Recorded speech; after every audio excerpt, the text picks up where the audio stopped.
Hey there, thanks for stopping by. Today we'll be driving to the summit of 11,300 foot mountain in beautiful 4K Ultra HD from my dashcam on my 2020 trip out west. You can view more awesome 4K videos like this on my channel and help make more videos like these possible by clicking that subscribe button. Right now, I am heading north on National Parks Highway US 89 towards the town of Panguitch. Once we reach Panguitch, we will turn south on Utah 143 or the Brian Head Panguitch Lake Scenic Byway as it makes its way over the Marquis Grant Plateau on the way to the summit of Brian Head. This is all part of my day's drive to St. George, Utah, so make sure you subscribe so you don't miss a second of it. Also, before you go, make sure to leave a comment on what you thought about this video.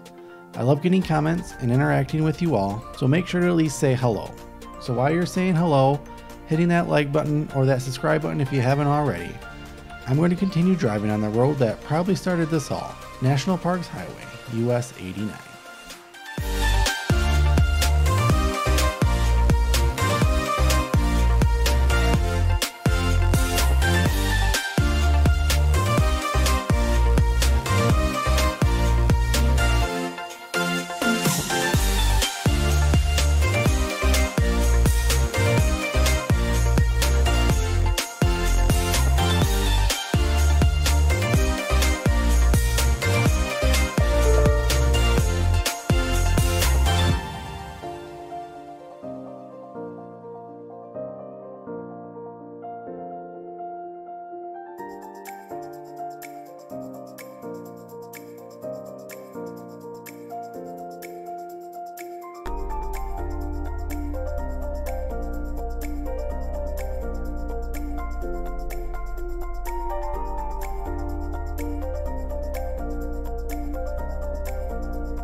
Well, that's it for this video. Thanks so much for watching. In the next video from this trip, we'll be exploring Moraine Head Summit and flying my Mavic Air 2 at 11,312 feet above sea level, so make sure you subscribe so you can join me on that adventure. But for now, thanks again for watching, and until our paths meet again, stay adventurous.